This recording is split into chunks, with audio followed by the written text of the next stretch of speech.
विश्ववंदनीय महाकारुणिक तथागत सम्यक संबुद्ध तथागत द्वारा उपदिष्टित सद्धम्म और तथागत का पवित्र पावन ऐसा भिक्षु संघ।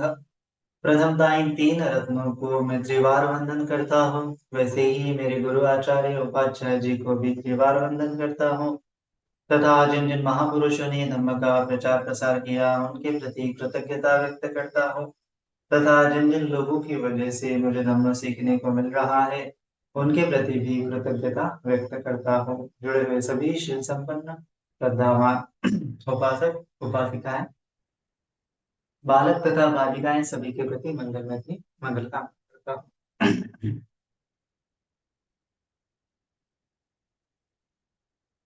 तो जैसा कि हम देख रहे हैं भगवान जी के 9 गुणों के बारे में। यदि विशो भगवान अरहं सम्मा संबुद्धो विद्या चरण संपन्न सुगतो लोकविदु अनुत्तरो पुरुषधर्मचारी सत्ताधि इंसान बुद्धो भगवान। तो इसके पहले हमने ये सभी शब्दों के बारे में विस्तार से जाना है, भगवान के बारे में जाना है, अरहत के बारे में जाना है, सम्मा संबुद्ध के बारे में जाना है। फिर उसके बाद विद्या चरण संपन्न इस शब्द के बारे में भी हमने समझा है। अभी सुगतो ये भगवान जी का अगला गुण है। तो इसके बारे में आज हम जानेंगे। सुगतो लोक विदु। तो सुगतो सुगतो का सिंपल सा मीनिंग है, इसमें तो ज्यादा ग्रामेटिकल कुछ कठिनाइयां नहीं है। दो शब्दों से बना हुआ है। सु मतलब भली प्रकार से, सुंदर प्रकार से, गतो मतलब गति, है ना। भली प्रकार से जिसकी गति हो गई है वह सुगति है। जिसकी गति हो गई वो सुगतो कहलाता है ना। कि जिसकी सुंदर सी अच्छी सी गति हो गई, अच्छी जगह पे वह स्थित हो गया है, ऐसे पर्सन को हम सुगतो बोलते हैं, है ना। तो जो सुगति में पहुंच चुका है, निर्वाण को प्राप्त हो चुका है, मुक्त अवस्था को प्राप्त हो चुका है, ऐसे पुरुष को हम सुगतो बोलते हैं। तो लाइक भगवान जी की ही यही यह गुण भगवान बुद्ध जी के ही क्यों होते हैं, सम्यक संबंध जी के ही क्यों होते हैं? क्योंकि सुगति का जो मार्ग होता है, जैसे बुद्धा भगवान बुद्ध जी के पहले भी बहुत सारे फिलोसोफर थे, बहुत सारे धर्म संप्रदाय भारतवर्ष में थे। तो भारतवर्ष में कुल मिला के भगवान जी के टाइम में 62 टाइप्स के धर्म संप्रदाय थे। तो सभी के अपने अपने मान्यता थी, सभी के अपने अपने कॉन्सेप्ट्स थे मुक्ति के बारे में, सुगति के बारे में, है ना। तो सुगति माने सुगति को जाने के लिए अलग अलग व्यक्तियों का दर्शन था, फिलोसॉफी थी, है ना। ये अध्यात्म था, संप्रदाय था, रिलीजन था। सो अलग अलग रिलीजन में, अलग अलग धर्म संप्रदाय में, अलग अलग फिलोसफी में सुगति को अलग अलग तरीके से डिफाइन किया हुआ है। जैसे आज हम अगर देखते हैं तो लाइक भारत में मेन मेन जो धर्म है, जैसे हिंदू धर्म है, बुद्ध धर्म के अलावा हिंदू धर्म है, मुस्लिम धर्म है, क्रिश्चियन धर्म है ना। तो ऐसे विचारधारा है, ऐसे धर्म है। तो इनमें भी सुगति का डेफिनेशन है। लाइक हिंदू धर्म में भी मुक्ति का कंसेप्ट है ना। मुस्लिम धर्म में भी क्या है कि वो जो जन्नत में चला जाता है, तो जन्नत को एक प्रकार से सुगति बोलते हैं। क्रिश्चियनिटी में हेवन बोला गया है, हेवन में जो जाता है उसको सुगति बोला गया है ना। तो जो हेवन का कंसेप्ट है और जन्नत का कंसेप्ट है वो लगभग एक ही है। हिंदू धर्म में भी बहुत बार स्वर्ग का कंसेप्ट है कि स्वर्ग में जाने के लिए लोग प्रयत्न करते हैं। सो ये फिलोसॉफी होती है, या अलग अलग धर्म के लोगों ने सुगति को परिभाषित किया है कि क्या होती है सुगति। मरने के बाद ऐसा होता है, मरने के बाद अप्सराएं होती है, फलाना फलाना फलाना। तो ऐसे अलग अलग प्रकार की मान्यताएं थी। कोई बोलता था ब्रह्म को प्राप्त कर लिया तो सुगति हो गया, मुक्त हो गया, है ना। तो कोई बोलता था कि मुक्ति मुक्ति है। सो सभी मुक्ति चाहते हैं, सभी धर्म संप्रदाय के लोग कहीं ना कहीं एक सुगति को जानना चाहते हैं। एक अगर मोटा मोटा देखेंगे तो सुगति उनका क्या है, एक गोल है, जिस गोल की तरफ सभी लोग आगे आगे बढ़ रहे हैं, है ना। इसके लिए सब लोग क्या कर रहे हैं, काम कर रहे हैं, धर्म का पालन कर रहे हैं, धर्म का आचरण कर रहे हैं।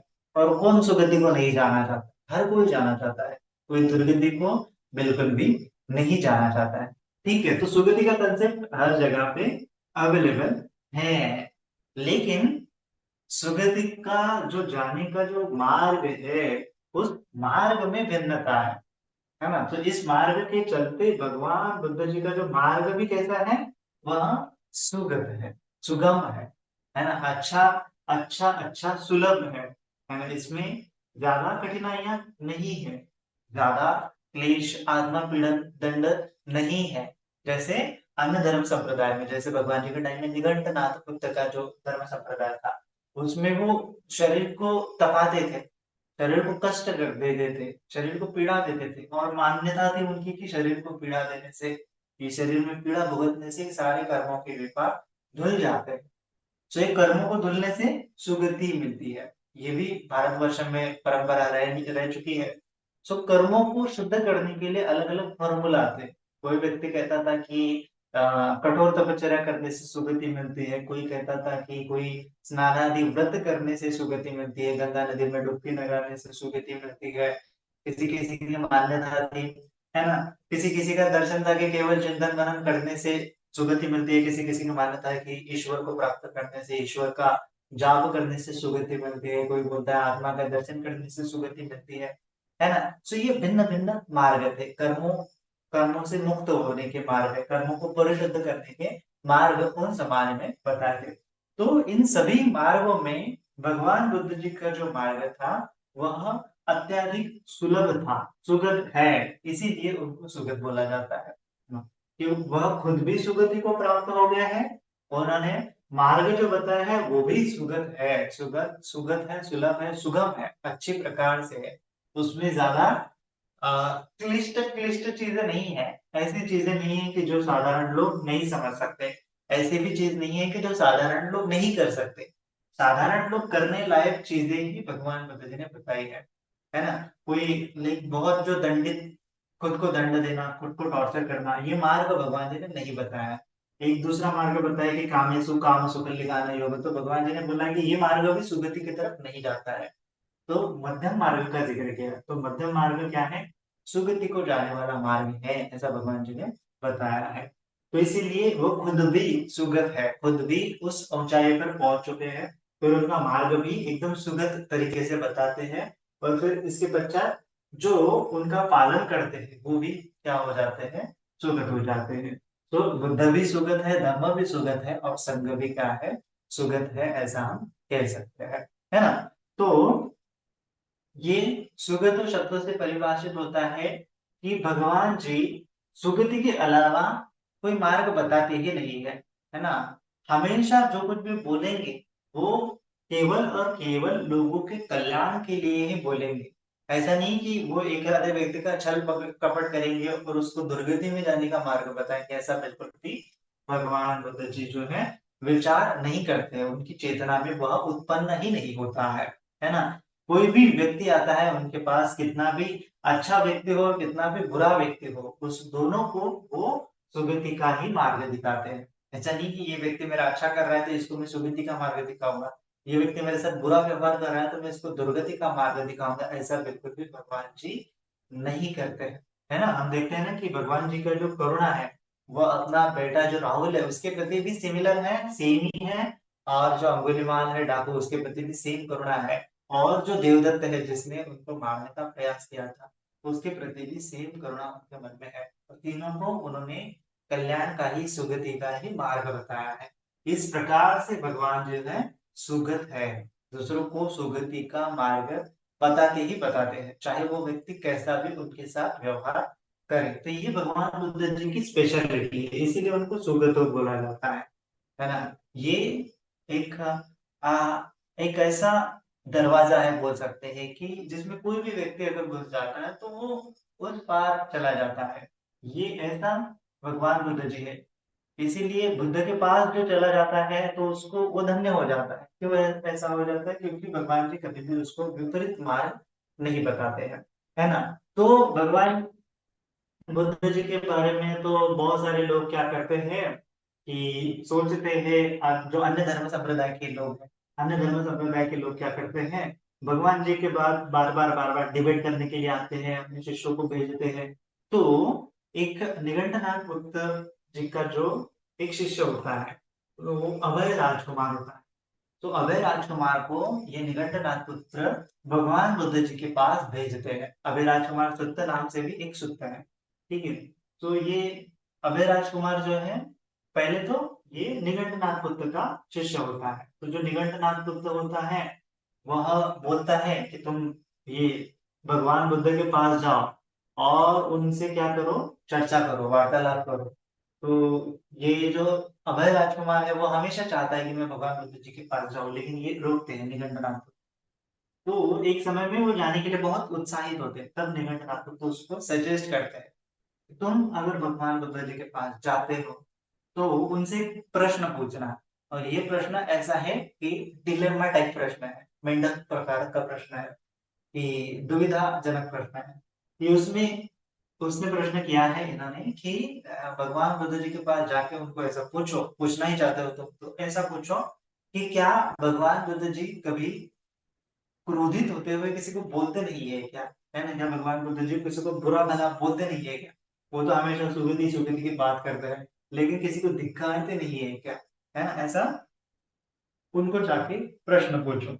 अगर वो कहेंगे हाँ, तो क्या है, इसका मतलब फिर वो सुगंध कैसे हुए, है ना, वो तो धिक्कारते हैं लोगों को। तो इसके इस प्रकार से हम इनके ऊपर लांछन बोल सकते हैं। अगर वो कहेंगे ना, कि मैं नहीं बोलता, नहीं किसी को धिक्कारता हूँ, तो अगर ना बोलेंगे तो ये भी झूठा वचन हो जाएगा, क्योंकि देवदत्त को तो वो धिक्कार करते हैं, उनको बुरा भला भी उनके यहाँ कहा है, उनको नरकगामी भी ऐसा बोला गया है। तो ये दोनों भगवान बुद्ध जी को फंसाने वाला प्रश्न पूछने के लिए अभय राजकुमार को ये निगंटनाथ पुत्र बोलते हैं। फिर ये अभय राजकुमार जो होता है, ये प्रश्न लेके भगवान बुद्ध जी के पास आता है, और फिर भगवान बुद्ध जी को ये प्रश्न पूछता है कि क्या भगवान बुद्ध जी कभी किसी को धिक्कारते नहीं है क्या? है ना। तो अगर धिक्कारते हैं तो इसका मतलब क्या है कि भगवान जी सुगति का मार्ग नहीं बताते हैं, और अगर धिक्कारते नहीं है तो भगवान बुद्ध जी झूठ बोल रहे हैं, क्योंकि उन्होंने तो देवदत्त को धिक्कारा था। तो इस प्रकार से तो भगवान जी क्या उसका आंसर देते हैं? तो भगवान बुद्ध जी बोलते हैं कि भगवान हमेशा जो होता है तीन प्रकार की बातें करते हैं। हमेशा क्या करते हैं? तीन प्रकार की बातें देखते हैं बोलने से पहले। वो ये नहीं देखते कि क्या बोला जा रहा है, वो देखते हैं ये बोलने के पहले कि यह बात सत्य है क्या। सबसे पहली बात क्या होती है? सबसे पहला चीज होता है कि एक आधी चीज सत्य है क्या, है ना। तो सत्य है तो ही उसको बोलते हैं, असत्य को नहीं बोलते हैं। ये भगवान बुद्ध जी का क्या होता है, स्पेशलिटी होता है कि वो सत्य को बोलते हैं, असत्य को नहीं बोलते हैं। फिर उसके बाद कि यह चीज जो है सामने वाले पर्सन के लिए हितकारी है कि अहितकारी है, हितकारी है कि अहितकारी,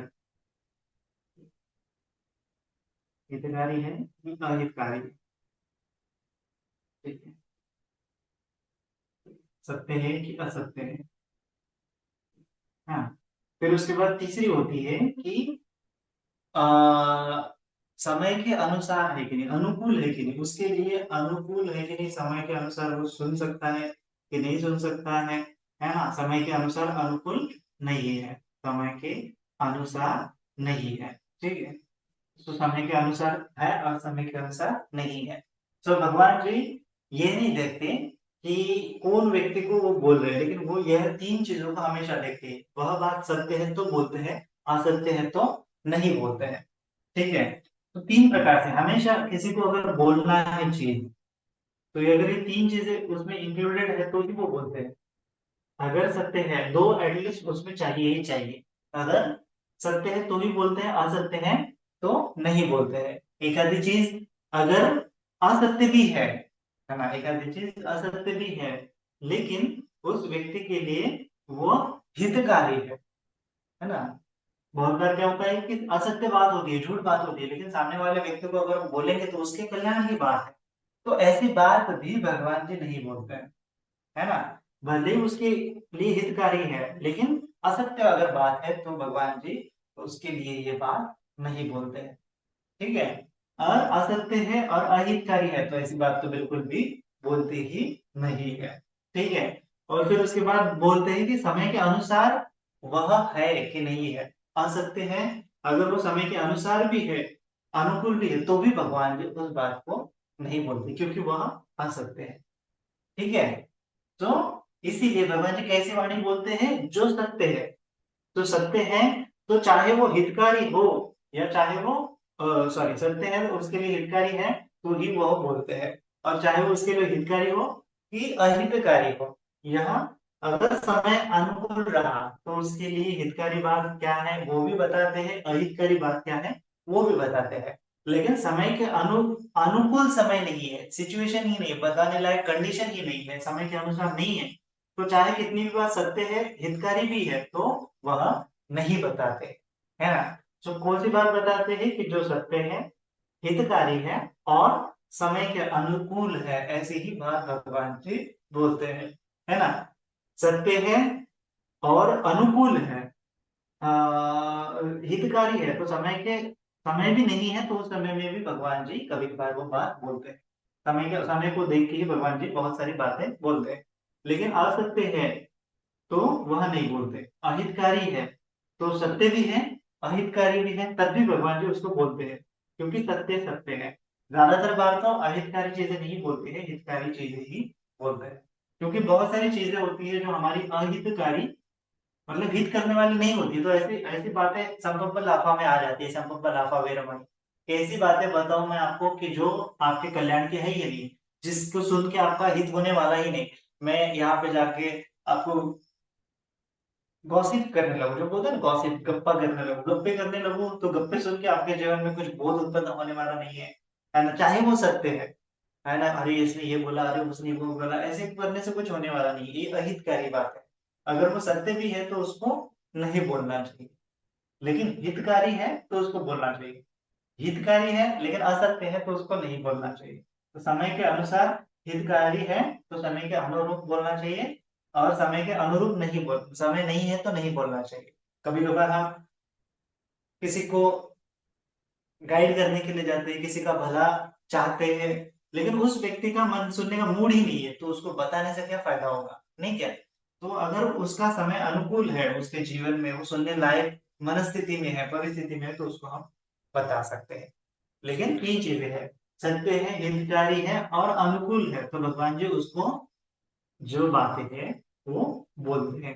तो इस हिसाब से आ, आ, उस व्यक्ति को, लाइक जैसे देवदत्त को जो बात बोली है भगवान जी ने, वो उसके लिए समय के अनुसार ठीक नहीं है, लाइक वो सुनना तो नहीं चाह रहा है, लेकिन भगवान जी ने सत्य बात बताई है, हितकारी बात बताई है, भले ही वो समझ सके नहीं समझ सके, उसका समय जो है ठीक नहीं चल रहा है, तो उसमें भगवान जी का कोई दोष नहीं है। भगवान जी ने तो करुणा करते हुए ही उसको देशना दी थी, उसको धिक्कारा था। जैसे एक पोठिल स्थविर होते हैं ना, तो वो त्रिपिटक का पूरा ज्ञान रखते हैं, अभिधर्म पिटक का पूरा ज्ञान रखते हैं, लेकिन क्या है कि वह अभी भी श्रोतापन्न नहीं है। उनके शिष्य देखेंगे तो श्रोतापन्न, सकृतागामी, अनागामी, अनंत है, लेकिन ये बिल्कुल भी कौन से निर्वाण की अवस्था उन्होंने प्राप्त नहीं की है। सो भगवान जी उनके विहार में आते हैं तो एकदम एकदम अच्छा, एकदम ब्रांडेड ये चीवर पहनते हैं, ब्रांडेड एकदम मलमल का, क्योंकि बहुत सारे उपासक भी उनके होते हैं कि भगवत जी को तो पूरा त्रिपिटक याद है, तो जो पोथिल स्थविर होते हैं उनका बहुत नाम होता है, बहुत ख्याति होती है, लेकिन और बहुत अच्छा चीवर वगैरह पहनते हैं, उसमें ही खुश होते हैं। लेकिन भगवान जी के सामने जब दर्शन करने के लिए आते हैं तो भगवान जी उनको मूढ़ बोल देते हैं, धिक्कारते हैं उसको, उसको आशीर्वाद नहीं देते हैं, उसको उसके ऊपर धिक्कार दे के तुमने कुछ प्राप्त ही नहीं किया, तो तुम लाइक साधारण मनुष्य से भी गिरे गए गुजरे हो। तो इस प्रकार से उसको बहुत ये आ जाता है कि भगवान जी ने मुझे अनुकूल आशीर्वाद नहीं दिया, भगवान जी ने मेरे साथ अच्छा नहीं बोला, बाकी भिक्षुओं को तो अच्छा अच्छा बोला, मुझे मूढ़ बोल दिया, तो मुझे कुछ करना पड़ेगा, ऐसा सोचता है वो। फिर वो सोचता है कि अभी मैं भगवान जी को ये निर्वाण की अवस्था प्राप्त करके ही दिखाऊंगा।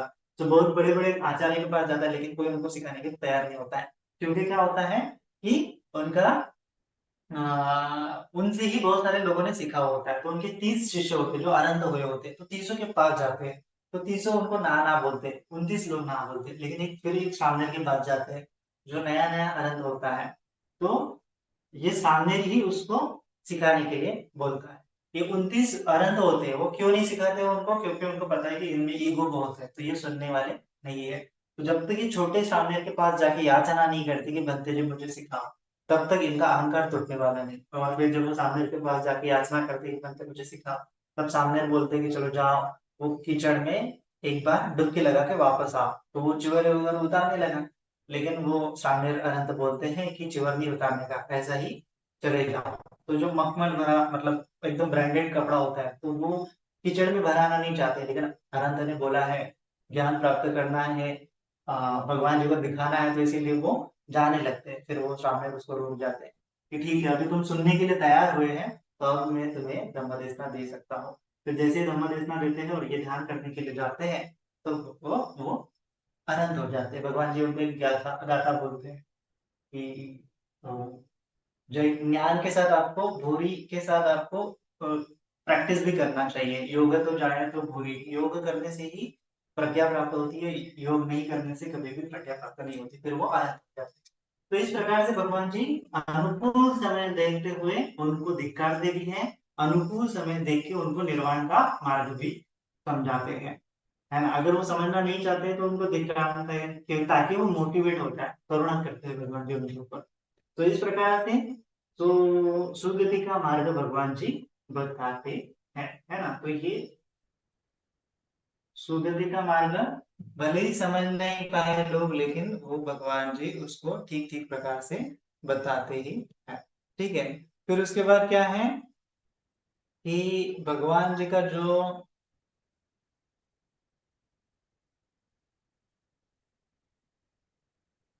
भगवान जी का जो वचन होता है वो भी कैसा होता है, सुवचन होता है ना। भगवान जी का सुगति है, सुवचनों है।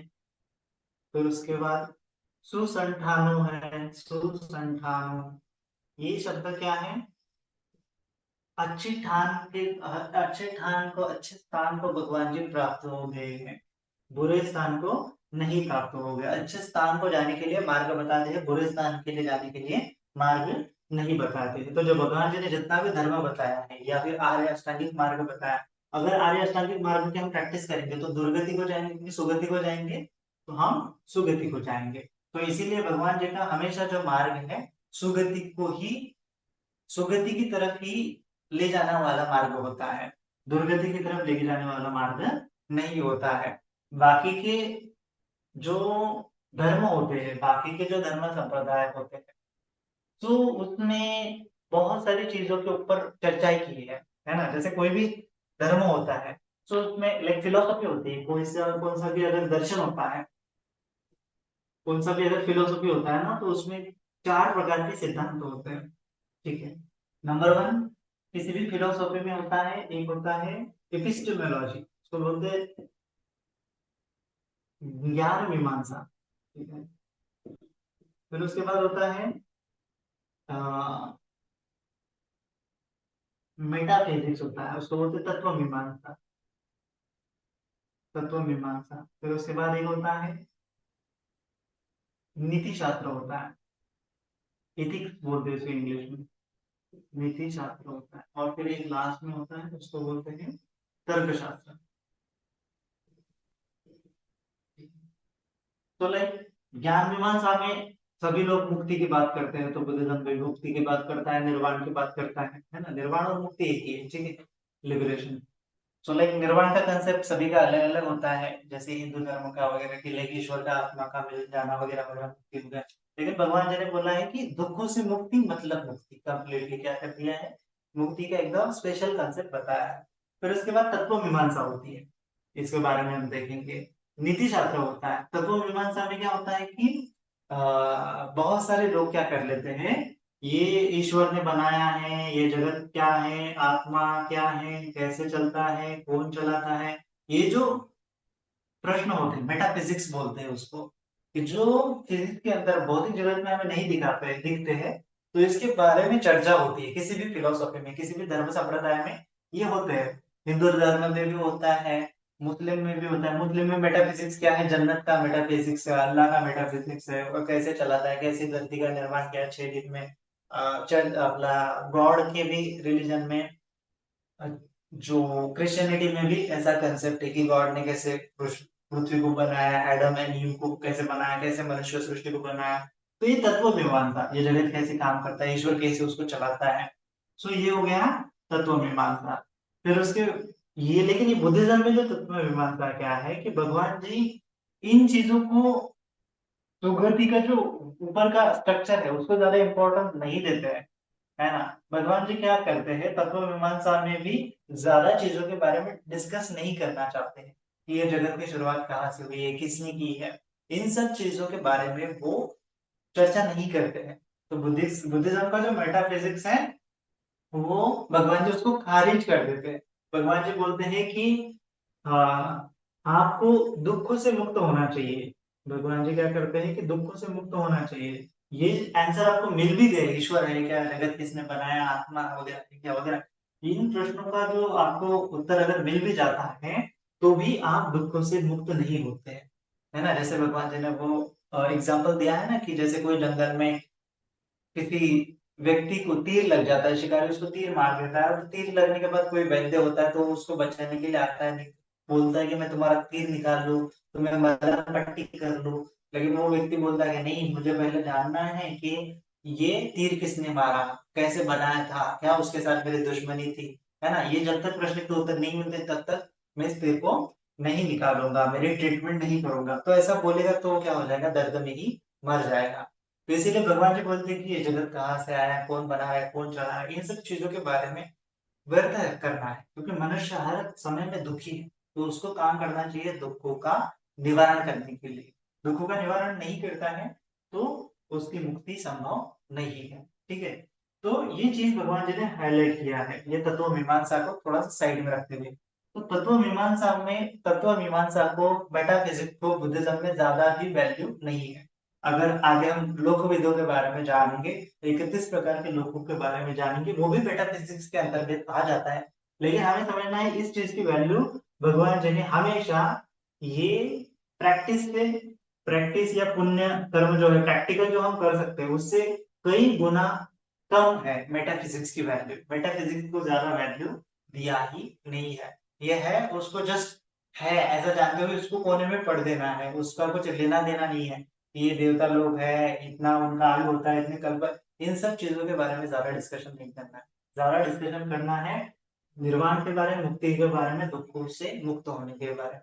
क्योंकि प्रैक्टिस का भाग बहुत ज्यादा है, ये ज्ञान मीमांसा भी बहुत ज्यादा है, नीति शास्त्र ये प्रैक्टिस का भाग है। नीति शास्त्र में भी क्या है, प्रैक्टिस का भाग है। तो यहाँ पे भगवान जी प्रैक्टिस की बात भी जब करते हैं, सो जो अच्छी प्रैक्टिस है उसको भी बताते हैं, जो अच्छी नैतिकता है उसको भी बताते हैं। आपको जानबूझकर कोई व्रत वैकल्य फॉलो करने के लिए नहीं बोलते, तो तर्क के आधार पर आपको नीति के फॉलो करने के लिए बोलते हैं।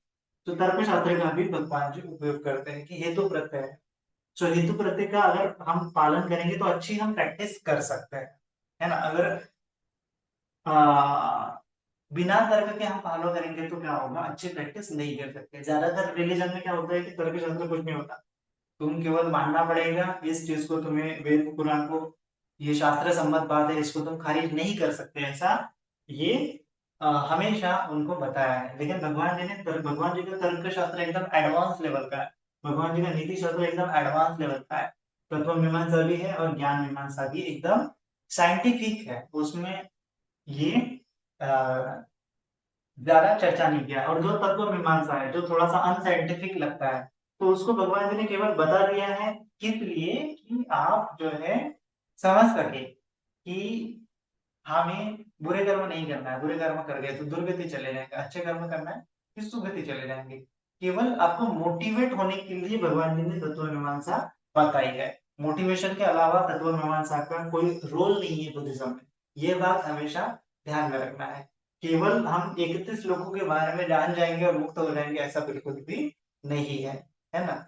प्रैक्टिस और प्रैक्टिस यही अल्टीमेट पर्याय है मुक्ति को जाने के लिए। और ये भगवान जी ने बताया एका यनो मग्गो भिक्खवे, ये एकमात्र मार्ग भगवान जी ने बताया है कि जो मुक्ति कर लेता है। बाकी के सभी मार्ग जो है ब्रह्म जाल आपको फंसाते हैं इस पूरे संसार में, लेकिन आपको खुद भी नहीं पता होता है कि वो कैसे आपको फंसा रहा है, इसीलिए उसको ब्रह्म जाल बोला जाता है। इतना सूक्ष्म जाल होता है कि उसमें आप फंसे हुए होते हैं। तो इसीलिए भगवान जी बोलते हैं कि इस ब्रह्मजाल को तोड़ने के लिए आपको केवल और केवल प्रैक्टिस के ऊपर ज्यादा से ज्यादा फोकस करना है। अन्यथा आप इन सब चीजों में उलझ गए तो गड़बड़ हो जा सकती है। तो इन इन बातों का हमें बिल्कुल भी ख्याल करना है, क्योंकि भगवान जी ने मार्ग के बारे में ज्यादा चर्चा की है। ठीक है, इवन निर्वाण के बारे में ज्यादा चर्चा नहीं दिखाई देती है त्रिपुरा में कि निर्वाण क्या है, तो उसके ऊपर बिल्कुल भी ज्यादा चर्चा नहीं की हुई है। वो केवल बताया है कि जब अनित्य है, सॉरी, अनात्मा है, अनादय है, शून्य की तरह है, इतना ही उसका इलेबोरेशन किया है। आकाश की तरह है, जहाँ पे राग नहीं, द्वेष नहीं, मोह नहीं, उसकी चर्चा नहीं की है ना। सो हमें इन सब चीजों का ख्याल करना पड़ेगा, क्योंकि चर्चा करने से वो मिलने वाला नहीं है। तो चर्चा का विषय भगवान ने उसको रखा है। तत्व मीमांसा में भी ये भी चर्चा का विषय नहीं है। ये केवल आपको मोटिवेशन पाने के लिए कि हाँ, अगर अच्छे कर्म करते हो तो सुगति जा सकते हो, बुरे कर्म करोगे तो दुर्गति जाओगे। तो ये औतप्पा डेवलप करने के लिए ये तत्व मीमांसा भगवान जी ने बताया है इस प्रकार के लोगों को। नीति शास्त्र इंपॉर्टेंट है प्रैक्टिस के लिए, आपको शील पालन करने के लिए। तर्क शास्त्र भी इंपॉर्टेंट है ये निर्वाण को पाने के लिए, हेतु प्रत्यय का जो भगवान जी ने सिद्धांत दिया हुआ है। और इस प्रकार से भगवान जी बोलते हैं कि मेरी बात मत मानो, तुम खुद जानो, तुम खुद रियलाइज करो, तुम खुद उसके ऊपर प्रैक्टिस करो। तो ऐसा धर्म भगवान जी ने बताया है। भगवान जी के पहले ऐसा धर्म किसी भी ने नहीं बताया था। उब्बे अननुसुत्तेषु धम्मेषु चक्कम बुद्धवादी, कि पूर्व कभी भी मैंने ऐसा धर्म श्रवण नहीं किया है ना। चक्षुण उत्पादी, ज्ञान उत्पादी, पन्या उत्पादी, विद्या उत्पादी, आलोको उत्पादी। तो ऐसा भगवान जी का ये धर्म है कि जो चक्षु उत्पन्न करता है, ज्ञान उत्पन्न करता है, पन्या उत्पन्न करता है, विद्या उत्पन्न करता है, आलोक मतलब निर्वाण को भी उत्पन्न कर लेता है। तो इस प्रकार से भगवान जी कहना चाहते हैं कि जो सुना सुनाया है आपने, उसको धर्म मत मान लेना, कितना भी सुना हुआ है। सो जब आपको रियलाइजेशन होगा तो ऐसा होगा कि जो नया है, जब रियलाइजेशन होगा ना निर्वाण का, जब आपको रियलाइजेशन होगा तो ऐसा होगा कि वो बिल्कुल नया है, सब पुराना उसमें कुछ है ही नहीं है। जितना सुना होगा आपने, प्रैक्टिस ऐसी करनी है, प्रैक्टिस वैसी करनी है, लेकिन निर्वाण का जब साक्षात्कार होगा तो वो कभी भी आपने सुना नहीं होगा, क्योंकि उसके बारे में ना तो भगवान जी ने बताया, ना तो किसी ने अन्य ने बताया है। तो इसीलिए बोला गया बुद्धि अनंत सुत्ति सुधन्वी सुचक्कु उत्पाद। ऐसा आपको लिटरली फील होगा कि ऐसा मैंने कभी भी सुना नहीं है, ऐसा ये निर्वाण है। तो इसीलिए भगवान जी बोलते हैं कि मेरी बात तक को मत मानो, तुम खुद रियलाइजेशन करो, अत्यधिक करो, अत्य ही अत्यनो ना हो। तो ये भगवान जी का सुगति को जाने का मार्ग उसके पहले किसी ने भी नहीं बताया था, है ना। तो इस प्रकार से भगवान जी हर एक एंगल से आपको पुश करते हैं सुगति को जाने के लिए। ज्ञान मीमांसा में भी पुश करते हैं सुगति को जाने के लिए, तत्व मीमांसा में भी पुश करते हैं सुगति को जाने के लिए, नीति में भी, और ये तर्क शास्त्र भी। ये हमेशा आपको सुगम रास्ता बताते हैं, ऐसा कॉम्प्लेक्स रास्ता नहीं बताते हैं। और ऐसा भी नहीं रास्ता बताते हैं कि जो आपको फंसाया है, ऐसा भी नहीं बताएंगे जो मिथ्या है, ऐसा भी नहीं बताएंगे जो दुर्गति को ले जाने वाला है। तो हमेशा भगवान जी सुगति को ही जाने के लिए आपको प्रेरित करते हैं। ठीक है, तो इस प्रकार से भगवान जी सुगत हो जाते हैं और हमें भी सुगत बनने का मार्ग बतलाते हैं, सुगम मार्ग बतलाते हैं।